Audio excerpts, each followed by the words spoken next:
Thousands of Sudanese are out on the streets, just as they've been for more than 6 months. But this time they're celebrating, not protesting. The military and civilian leaders have reached a power-sharing agreement.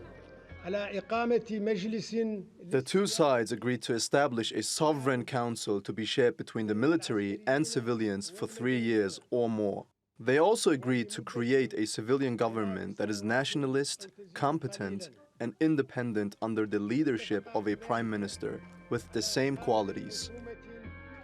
With the political deadlock resolved, leaders can focus on fixing the economy. The government has been cash-strapped since South Sudan seceded in 2011, taking with it 80% of the country's oil reserves. Unable to pay off its mounting debts, Khartoum has resorted to printing money. The number of banknotes in circulation increased by 60% in 2017 and 2018. The excess of local currency and an end to government subsidies on fuel and food drove inflation up to 74% by December 2018. That led to widespread protests against then-President Omar al-Bashir, who was subsequently deposed by the military in April. For months, generals have resisted demands to hand over power to a civilian government. Negotiations broke down in June after a violent raid on a sit-in outside the military headquarters. Earlier this week, the African Union and Ethiopia mediated direct talks to end the crisis. Both sides have agreed to a 3-year transition period. This agreement will be comprehensive, will not exploit anyone, and will realize the ambitions of the Sudanese people and their revolution.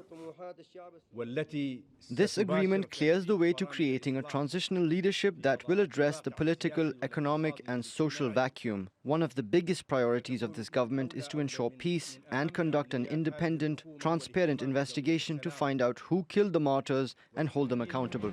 The AU has hailed the landmark agreement, but there's still no consensus on much-needed economic reforms. Philip Owira, TRT World. Let's get more on this now from TRT World's Deputy News Editor, Khalil Charles. He joins me in the studio. Khalil, thanks for being with us here today. How might this political agreement affect Sudan's economy? Well, it's definitely a chance for Sudan to get its economy moving again. It's had protests for almost 7 months, of course, in which there's loss of life of 250 people or more. There's been social unrest, and Sudanese have been depending on the diaspora, Sudanese people from outside, sending money in to keep their everyday, services going. And so this has really impacted on their lives. And so the currency is struggling. The internet has been cut since the 3rd of June, and the liquidity of money supply in the country is very, very low.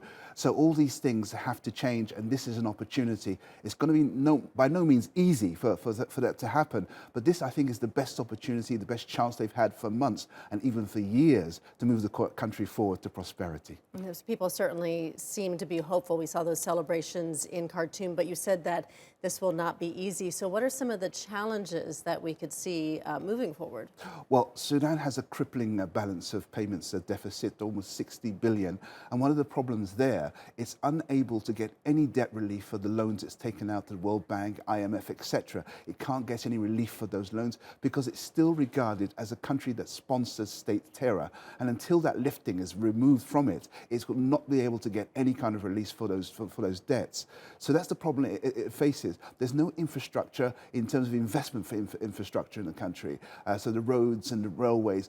Sudan doesn't have an operating airline. It has Sudan Airways, but it doesn't have any planes. All the planes have gone into disrepair, and so the company is effectively not, the national carrier effectively not functioning. So it has all these challenges continuing, and getting its economy moving is going to be quite a challenge because it has problems with petrol. The petroleum industry is almost at a standstill, and they're hoping that South Sudan will be able to get its petroleum moving because they transport petroleum via a pipeline which goes from South Sudan and comes through Sudan. And so they're hoping that they can also find new fields as well, new oil fields to try and boost the economy. Now, they do have gold reserves, but one of the problems they're suffering at the moment, last year there was almost $4 billion of gold that was exported, but smuggling of gold, illegal confiscation of gold is still an ongoing problem. And until they can do that, they're really going to have a problem of getting the country and its economy moving again. Certainly a lot of challenges there. What is the government doing to help people get back to work and to help to stimulate the economy. As we mentioned, you had the 7 months of protests. Presumably, those people will be going back to jobs if they have jobs to go back to.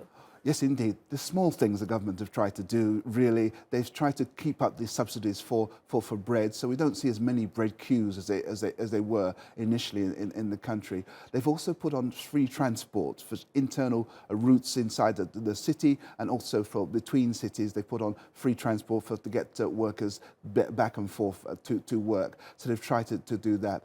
But of course, I think one of the key things that's going to be important for them is that this government, the new government that's going to be important, it's going to be a technocrat government. So presumably these technocrats know how to deal with trade, know how to deal with investment, know what to do with the economy. That's the big hope. And unless that happens, of course, the chances of moving the economy forward won't happen. But this is, as I said, a great opportunity for Sudan to move things forward. Okay, a great opportunity indeed, but still many challenges remain, and we still don't know what this power sharing agreement is going to look like over the next 18 months, 3 years. Khalil Charles, thank you so much for joining us. Thank you.